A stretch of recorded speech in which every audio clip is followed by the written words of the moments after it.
कड़ी मेहनत आपको वहां पहुंचा देती है जहां अच्छी किस्मत शायद आपको पहुंचा दे। निंदा से घबराकर अपने लक्ष्य को ना छोड़ें, क्योंकि लक्ष्य मिलते ही निंदा करने वालों की राय बदल जाती है। विद्यार्थी जीवन में जीवन की छोटी छोटी आदतें हमारे जीवन में बड़ा फर्क पैदा कर देती है। अगर तुम सूरज की तरह चमकना चाहते हो तो सूरज की तरह जलना सीखो। मेहनत इतनी खामोशी से करो कि कामयाबी शोर मचा दे।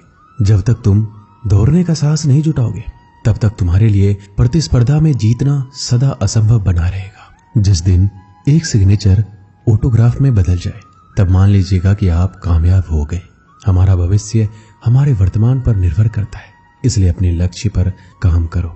आप में शुरू करने की हिम्मत है तो आप में सफल होने के लिए भी हिम्मत है। सच्चाई वह दिया है जिसे अगर पहाड़ की चोटी पर रख दो तो बेशक रोशनी कम करे पर दिखाई बहुत दूर से भी देता है।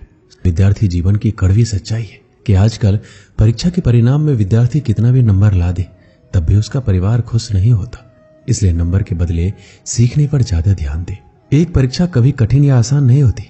जिस विद्यार्थी ने अच्छी मेहनत की हो उसके लिए परीक्षा आसान होती है, और जिसने परीक्षा के लिए कोई मेहनत नहीं की उसके लिए परीक्षा बहुत कठिन होती है। परीक्षा के समय सबको डर लगता है, पर फेल वही होते हैं जो पढ़ाई नहीं करते। सफल और असफल विद्यार्थी में केवल एक ही फर्क होता है। एक सफल विद्यार्थी शिक्षा के अलावा किसी और चीज पर ध्यान नहीं देता, जबकि असफल विद्यार्थी शिक्षा के अलावा सब पर ध्यान देता है।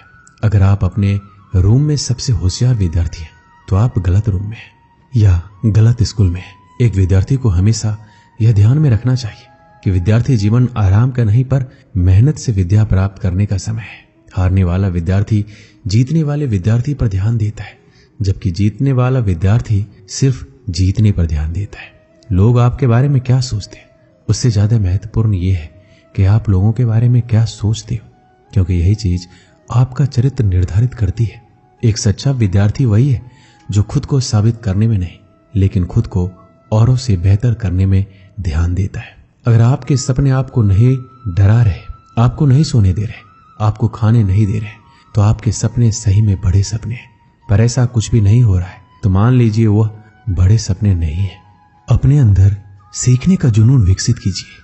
अगर आपने ये कर दिया तो आपको आगे बढ़ने से कोई नहीं रोक पाएगा। एक मूर्ख व्यक्ति को देने के लिए श्रेष्ठ प्रतिक्रिया मौन ही है। महत्वाकांक्षा के बिना बुद्धिमानी ऐसी ही है जैसे पर के बिना एक पक्षी। अगर आप वो नहीं कर रहे हैं जो आपको पसंद है, इसका मतलब यह है कि आप अपना समय बर्बाद कर रहे हो। अपने को परिस्थितियों का गुलाम कभी ना समझो। तुम स्वयं अपने भाग्य के विधाता बनो। एक दिन में नहीं होगा, लगे रहोगे तो एक दिन जरूर होगा। उठो, मुकाबला करो और जीतो। जीतने के लिए तुम्हें ना किसी की इजाजत की जरूरत है, ना किसी सिफारिश की। क्या आपने ऐसा कोई निर्णय लिया है जो वर्तमान में रिस्की है पर आने वाले समय में बेहतरीन साबित होगा? अगर आपका जवाब हाँ है तो बहुत अच्छी बात है, पर अगर ना आए तो जरूर सोचिए और लीजिए। परफेक्ट परिस्थिति का इंतजार मत कीजिए। आज से अपने लक्ष्य को पाने के लिए पूरी ताकत झोंक दीजिए। सफलता इंतजार से नहीं, काम करने से मिलेगी। मैं रास्ते बदलता नहीं हूं, रास्ता बनाता हूं। सबको दो अवसर मिलते हैं, कुछ समय की तकलीफ और लंबे समय का आराम, या कुछ समय का आराम या लंबे समय की तकलीफ। पता नहीं, अधिकांश लोग दूसरा अवसर ही चुनते हैं। बड़े निर्णय लेते हुए डरना गलत नहीं है, पर डर के कारण बड़े निर्णय ना लेना गलत है। सफलता के लिए जीनियस से कहीं ज्यादा जरूरी है कॉमन सेंस होना। कम शिकायतें, कम बहाने, कम टाल मटोल, अधिक सफलता पाने का यही मूल मंत्र है। कभी कभी आपकी सफलता की राह में सिर्फ एक व्यक्ति बाधक होता है, वह जिसे शीशे में आप हर दिन देखते हैं। उन सभी रास्तों को छोड़ दो जो मंजिल की तरफ नहीं आते, भले ही कितनी भी खूबसूरत हो। बोलकर पछताने से ना बोलना बेहतर है। यह महत्वपूर्ण नहीं है कि आप सफल हैं या नहीं, महत्वपूर्ण यह है कि आप उतने सफल हुए हैं या नहीं जितनी आपके भीतर क्षमता थी। विद्यार्थियों के अच्छे जीवन के लिए उनको मोटिवेट करना बहुत ही जरूरी है, क्योंकि मोटिवेशनल उस बीमारी का दवा है जो विद्यार्थियों को उनके लक्ष्य से भटकने नहीं देता। बहुत से विद्यार्थियों की जिंदगी में ऐसा पल भी आता है जिस समय उनको मोटिवेशनल की बहुत ही आवश्यकता होती है, क्योंकि जब किसी बच्चे की जिंदगी में दुख या परेशानी होती है उस समय वो अपने तय किए गए लक्ष्य से दूर होते चले जाते हैं, और यही वह कठिन समय होता है जिसमें उनको एक अच्छी प्रेरणा और मोटिवेशनल की जरूरत होती है। स्टूडेंट लाइफ जीवन के हर एक जिंदगी से बेहतर मानी जाती है, क्योंकि इस जिंदगी में विद्यार्थी बिल्कुल स्वतंत्र रूप से जीवन को जीते हैं और इस समय विद्यार्थियों की एबिलिटी कार्यों को करने के प्रति बहुत ही ज्यादा होती है। इसके साथ साथ इस जिंदगी में विद्यार्थी अपने आप को बहुत ही एक्टिव रखता है, जिससे वो किसी भी कठिन प्रश्न या लंबे उत्तर को आसानी पूर्वक समझ सकता है, क्योंकि यह उम्र बहुत ही चंचल माना जाता है। अब हम विद्यार्थियों के जीवन से जुड़े कुछ बातें बताएंगे, जिससे आपको पढ़ाई में मदद मिल सकती है और अपने लक्ष्य को आप प्राप्त कर सकते हैं। जब आप पढ़ाई करने बैठे तो अपने आसपास सभी ऐसी चीजों को हटा दे जो आपको ध्यान से भटका सकती है। पढ़ाई करते समय ऐसी जगह बैठे जहां किसी भी तरह का शोर शराबा नहीं हो। इसके साथ ही अगर आपके आसपास मोबाइल, टीवी हो तो उस जगह पर ना बैठे। कोशिश करें कि पढ़ने के लिए आप टेबल चेयर पर ही बैठे। इससे आप ज्यादा देर तक पढ़ाई कर पाएंगे। और पढ़ाई करते समय फोकस बढ़ाने के लिए सबसे जरूरी है आप अपनी पढ़ाई के लिए एक रूटीन बना लें। टाइम टेबल बनाकर पढ़ाई की जाए तो हर चीज अच्छे से याद रहती है।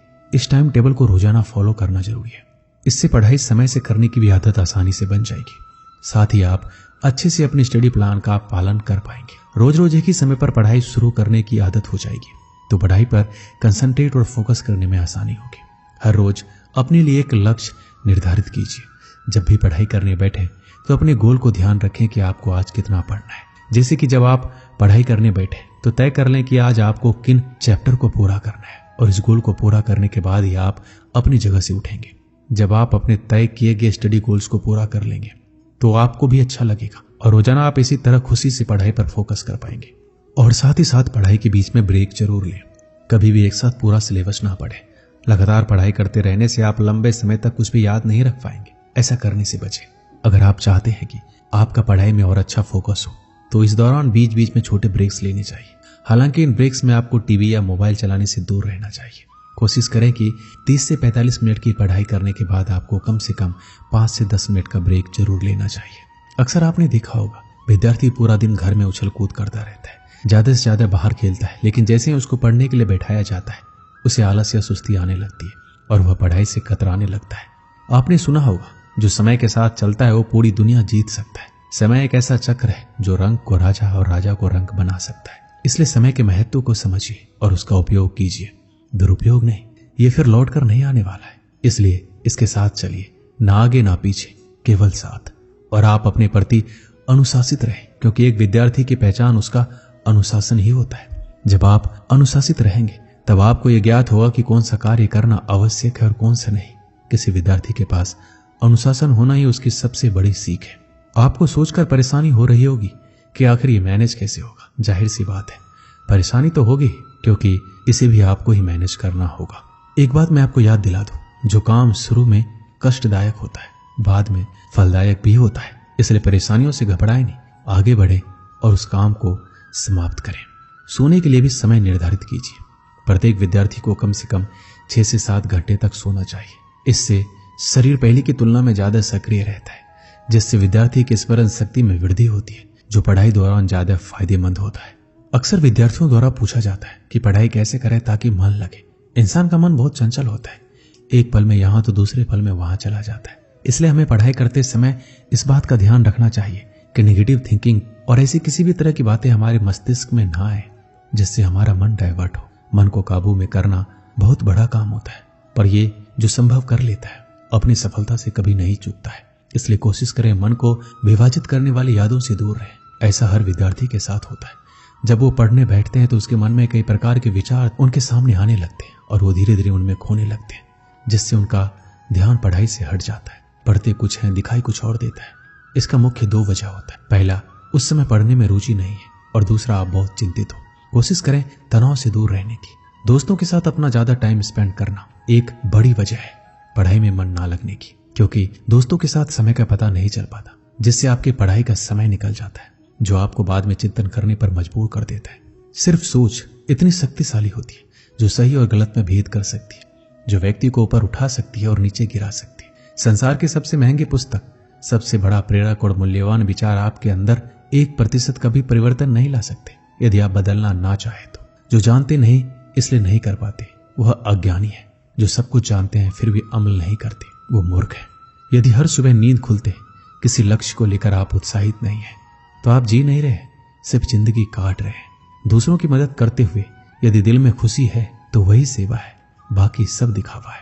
आपके जीवन में कुछ ऐसे नियम जरूर होने चाहिए जिनसे आप किसी भी कीमत पर समझौता नहीं करेंगे। किसी भी व्यक्ति को ज्यादा सुधारना चाहोगे तो आपका दुश्मन हो जाएगा। आप कभी भी नदी में कूदे बिना उसकी गहराई का अंदाजा नहीं लगा सकते। जब लोग छोड़ दे तब भी जीतने वाला व्यक्ति उसको छोड़े बिना उस पर लगा रहता है। यही जीतने वाले व्यक्ति और हारने वाले व्यक्ति में अंतर है। जीवन में सफल होना है तो खुद से काम करने से पहले एक प्रश्न पूछें, क्या यह सही कार्य है या सरल कार्य? सफलता के लिए कोई एलिवेटर नहीं है, आपको अपने आप ही सीढ़ियां चढ़नी होगी। 3 चीजों को बदलना बहुत जरूरी है। बहानों को अपने प्रयत्नों से, आलस को निश्चय से और समस्या को मौकों से। परिवर्तन और संघर्ष से सिर्फ एक कायर इंसान ही डरता है। सफल और हिम्मतवान व्यक्ति नहीं, अनुशासन ही सिद्धि और लक्ष्य को जोड़ने वाला पुल है।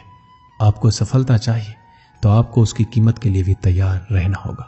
अगर आपको सफल होना है, वह आपके विद्यार्थी जीवन में हो या फिर आपके जीवन में, तो सिर्फ 2 शब्द जान लीजिए, वह है अभी जो करना है वो अभी करें।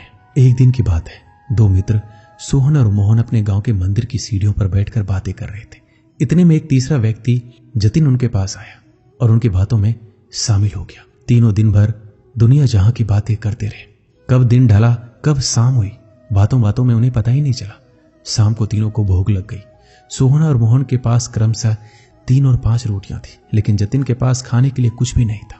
सोहन और मोहन ने तय किया कि वो अपने पास की रोटियों को आपस में बांटकर खा लेंगे। जतिन उनकी बात सुनकर प्रसन्न हो गया, लेकिन समस्या ये खड़ी हो गई, कुल 8 रोटियों को तीनों में बराबर कैसे बांटा जाए।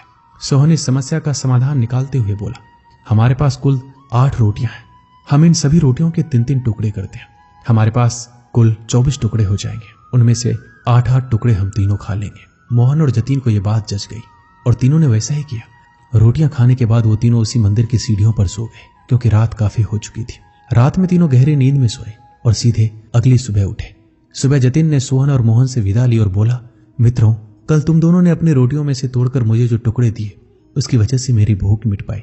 इसके लिए मैं तुम दोनों का बहुत आभारी हूं। यह आभार तो मैं कभी नहीं चुका पाऊंगा, लेकिन फिर भी उपहार स्वरूप मैं तुम दोनों को सोने की ये 8 गिन्नियां देना चाहता हूं। यह कहकर उसने सोने की 8 गिन्नियां उन्हें दे दी और विदा लेकर चला गया। सोने की गिन्नियां पाकर सोहन और मोहन बहुत खुश हुए। उन्हें हाथ में लेकर सोहन मोहन से बोला, आओ मित्र, ये 8 गिन्नियां आधी आधी बांट ले। तुम 4 गिन्नी ले लो और मैं 4 गिन्नी ले लेता हूं। लेकिन मोहन ने ऐसा करने से इनकार कर दिया। वो बोला, ऐसा कैसे? तुम्हारी 3 रोटियां थी और मेरी 5। मेरी रोटियां ज्यादा थी, इसलिए मुझे ज्यादा गिन्नियां मिलनी चाहिए। तुम 3 गिन्नी लो और मैं 5 लेता हूं। इस बात पर दोनों में बहस छिड़ गई। बहस इतनी बढ़ी, मंदिर के पुजारी को बीच बचाव के लिए आना पड़ा। पूछने पर दोनों ने एक दिन पहले का किस्सा और सोने की गिन्नियों की बात पुजारी को बता दी। साथ ही उसने निवेदन किया कि वो कोई निर्णय ले, जो भी वो निर्णय करेंगे उन्हें स्वीकार होगा। यूं तो पुजारी जी को मोहन की बात ठीक लगी, लेकिन वो निर्णय में कोई गलती नहीं करना चाहते थे, इसलिए बोले, अभी तुम दोनों ये गिन्नियां मेरे पास छोड़ जाओ। आज मैं अच्छी तरह सोच विचार कर लेता हूँ। कल सुबह तुम आना, मैं तुम्हें अपना अंतिम निर्णय बता दूंगा। सोहन और मोहन सोने की गिन्नियां पुजारी जी के पास छोड़कर चले गए। देर रात पुजारी जी गिन्नियों के बंटवारे के बारे में सोचते रहे, लेकिन किसी उचित निष्कर्ष पर नहीं पहुंच सके। सोचते सोचते उन्हें नींद आ गई और वो सो गए। नींद में एक सपना आया। उसे सपने में भगवान दिखाई पड़े। सपने में उन्होंने भगवान से गिन्नियों के बंटवारे के बारे में पूछा तो भगवान बोले, सोहन को 1 गिन्नी मिलनी चाहिए और मोहन को 7। ये सुनकर पुजारी जी हैरान रह गए और पूछ बैठे, ऐसा क्यों प्रभु? तब भगवान जी बोले, देखो, सोहन के पास 3 रोटियां थी, जिसके उसने 3 टुकड़े किए। उन 3 टुकड़ों में से 8 टुकड़े उसने खुद खाए और 1 टुकड़ा जतिन को दिया। वहीं मोहन ने अपनी 5 रोटियों के 15 टुकड़े किए। उनमें से 7 टुकड़े जतिन को देकर खुद 8 टुकड़े खाए। चूंकि सोहन ने जतिन को 1 टुकड़ा दिया था और मोहन ने 8, इसलिए सोहन को 1 गिन्नी मिलनी चाहिए और मोहन को 7। पुजारी जी भगवान के इस निर्णय पर बहुत ही प्रसन्न हुए और उन्हें कोटि कोटि धन्यवाद देते हुए बोले, प्रभु, मैं ऐसे न्याय की बात कभी सोच भी नहीं सकता था। अगले दिन जब सोहन और मोहन मंदिर आकर पुजारी से मिले तो पुजारी जी ने उन्हें अपने सपने के बारे में बताते हुए अंतिम निर्णय सुना दिया और सोने की गिन्नियां बांट दी। इस कहानी से हमें क्या सीख मिलती है? जीवन में हम जब भी कोई त्याग करते हैं या काम करते हैं तो अपेक्षा करते हैं कि भगवान इसके बदले हमें बहुत बड़ा फल देंगे, लेकिन जब ऐसा नहीं हो पाता तो हम भगवान से शिकायत करने लग जाते हैं। हमें लगता है कि इतना कुछ त्याग करने के बाद भी हमें जो प्राप्त हुआ बहुत ही कम है। भगवान ने हमारे साथ अन्याय किया है, लेकिन वास्तव में भगवान का न्याय हमारी सोच से परे है।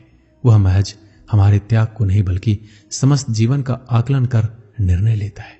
इसलिए जो भी हमें मिला है उसमें संतुष्ट रहना चाहिए। और भगवान से शिकायतें नहीं करनी चाहिए, क्योंकि भगवान का निर्णय सदा न्याय संगत होता है और हमें जीवन में जो भी मिल रहा होता है वो बिल्कुल सही होता है। दोस्तों, इस वीडियो में बस इतना ही। मिलते हैं अगली वीडियो में। अपना ख्याल रखिएगा। जय श्री कृष्ण।